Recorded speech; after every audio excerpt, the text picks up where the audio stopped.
Aries, kamusta kayo? Hope you're all doing well and welcome back to my channel, 1111 Pinoy Tarot. This is a general reading, not a one-to-one, so hindi po lahat ay makaka-resonate. However, you can check and watch your moon, rising, and Venus placements dahil minsan mas nakaka-resonate kayo doon and nakakakuha kayo ng mga dagdag na mensahe na para sa inyo. Please subscribe, like, comment, and share, and please tap the bell, Aries. Maraming salamat sa inyo. Let's see what are the energies and the messages for you for the month of September. Ano yung mga energies, mga paparating na energies, mensahe, at mga gabay for Aries for the month of September. Okay. For the month of September, okay, maybe you will be examining your personal philosophy, no? Kung meron kayong mga concerns or questions about moral compass, about your principles, okay, about tradition, no? Maybe there is something na meron kayo tingnan if you are in a committed relationship or papasok kayo sa isang marriage, okay? Meron kayong mga inaalam, tinitingnan, okay? Maybe this is a question also about morals and values, okay? You will be concerned about that. You will be seeking out mentors and like-minded friends. Yeah, okay? Tingnan natin ano yung mga additional messages, mga gabay, energies for Aries. Okay.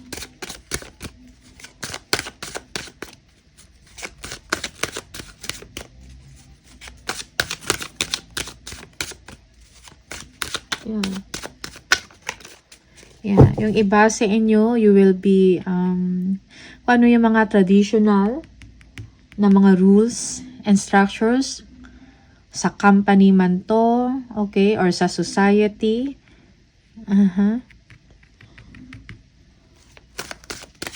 Parang you are asked to remain with that, no?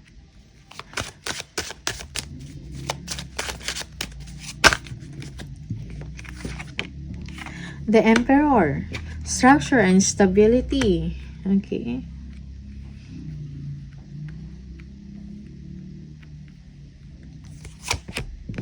Marriage or commitment, okay. Security, home life, and the Empress, okay. Tingnan natin.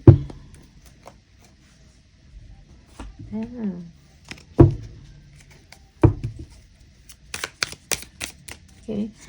So, yung iba sa inyo, you will be directing your focus or your energy about sa stability ninyo. Okay, long-term stability and security. Maybe you are someone, Aries, na may mataas na katungkulan or role sa isang company. Okay.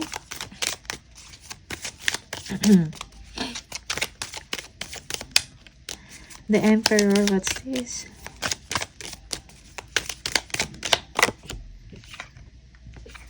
And the World.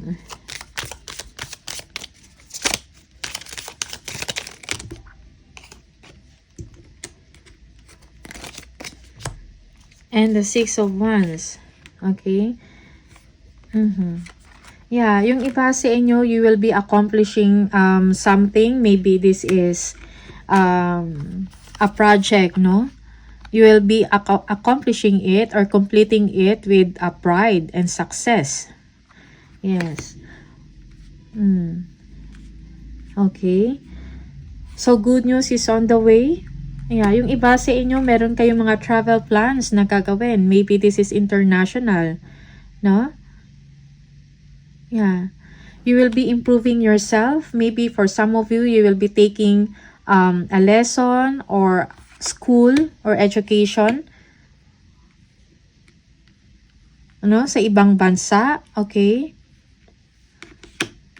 Yeah.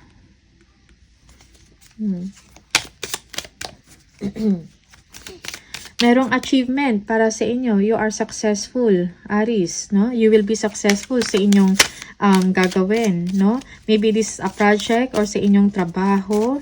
There is accomplishment, no? Leadership role. Yeah, yung iba sa inyo, merong promotion. Yeah. You are completing a phase in your career or sa current mo na trabaho or sa current mo na title or position. Yeah, and you will be leveling up. There will be promotion for the month of September. Yeah, yung iba sa inyo mag-aaral sa ibang bansa. Yeah, magpo-pursue ng education, no? Sa ibang bansa. Yeah. There is a successful achievement na nangyayari or mangyayari sa inyo for the month of September.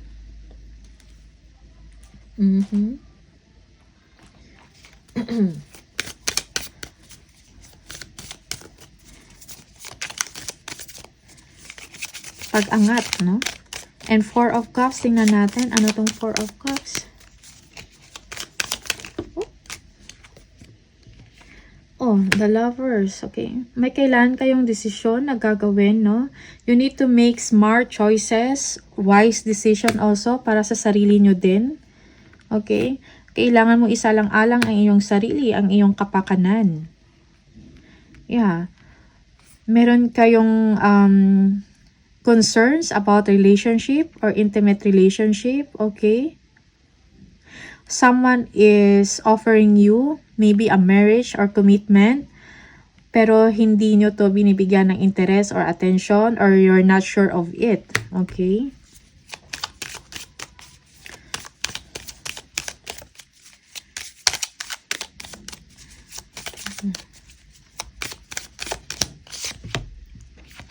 Yeah, Page of Cups, yeah. So, merong offer, maybe, no? An offer of marriage or a relationship. But you are not that interested, no? Parang yung attention mo is more on your accomplishment about sa career. Okay. Yeah.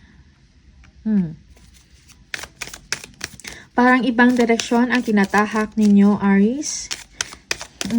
Someone also, or sa iba, yung iba sa inyo, someone is apologizing or gusto makipag-close or parang nagpaparamdam pero hindi ka interesado. Just take what resonates for you, no? Depende sa inyong situation, but these are the energies. 4 of Wands. There will be a successful and contentment sa inyong home life, no? Achievements at the same time.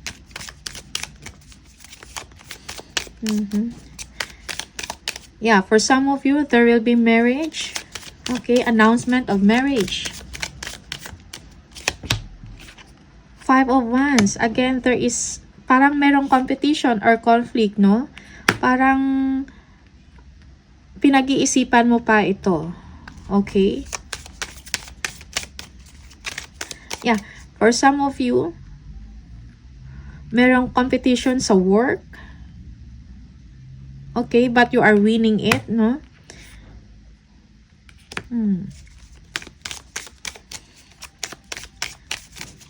Kung meron mang difficulties, maybe you are doing or completing a project na mahirap, you will be completing it successfully, no? And with pride, no?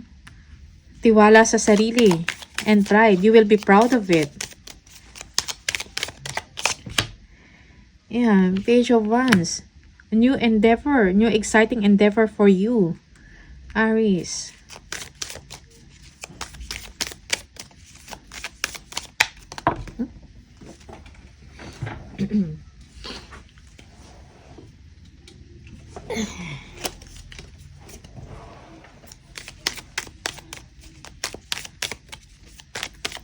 Tingnan natin kung ano yung the Empress.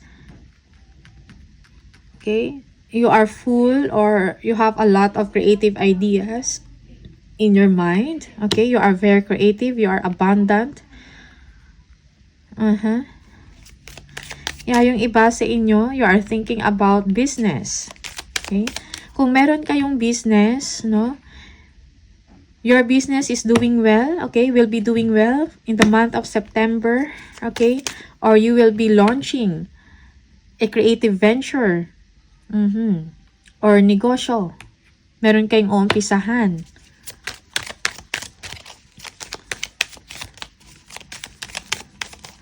Empress.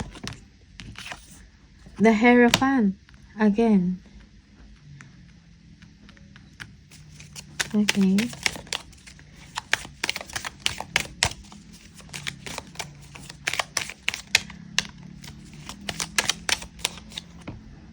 And the Four of Swords.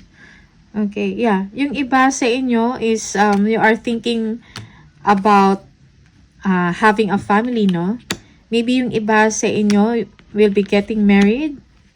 Maybe you are pregnant also. You are expecting. That is for some of you. Yeah. And it requires you to take a rest so that you will be able to conceive.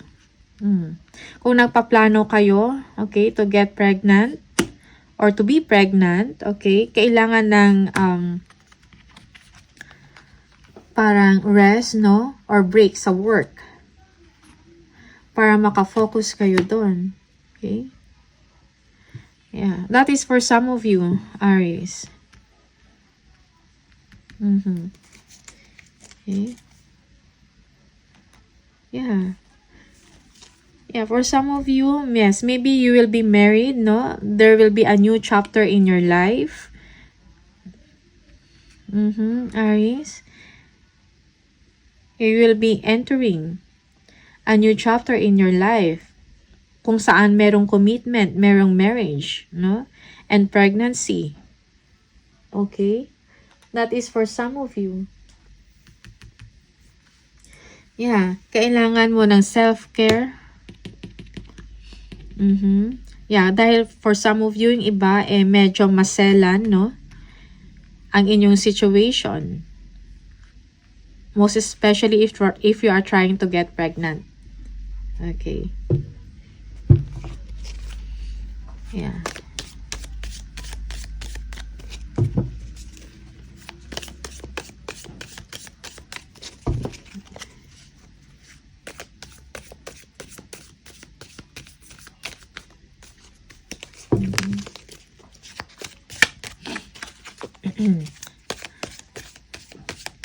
Yeah, yung iba sa inyo, meron kayong pinag-iisipan, no?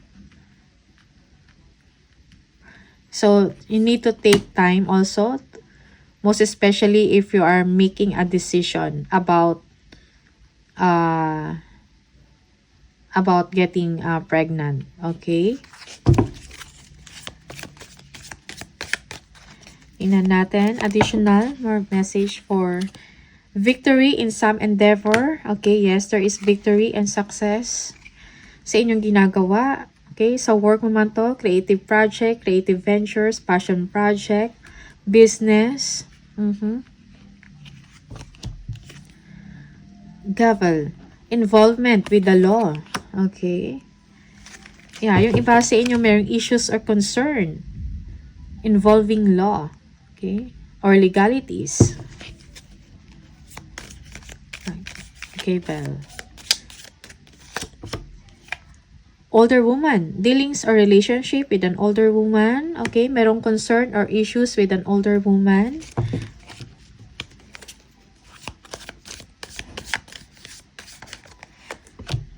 We have the candle. You will be shown the way. Okay. Okay. Kung meron kayong pero problema, okay, you will be shown the way. Magkakaroon ng solusyon. You will be supported. Okay, you will be enlightened. Tingnan natin. Additional message from the Spirit.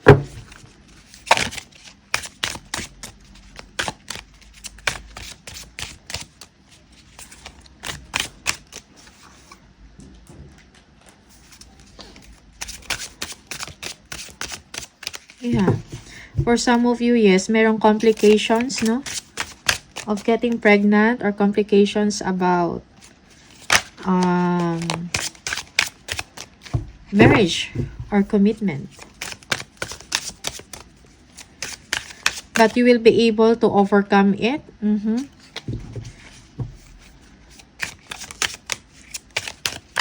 Aries. Go back to the heart of who you truly are. There you will find peace. Look at your life in its entirety. Acknowledge any old wounds and then release them. Use what they taught you as added strength. Keep moving forward with a renewed sense of confidence. Okay. Additional message from the angel.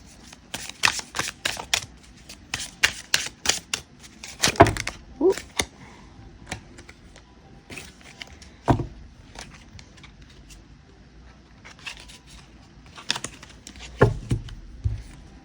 Windfall of abundance.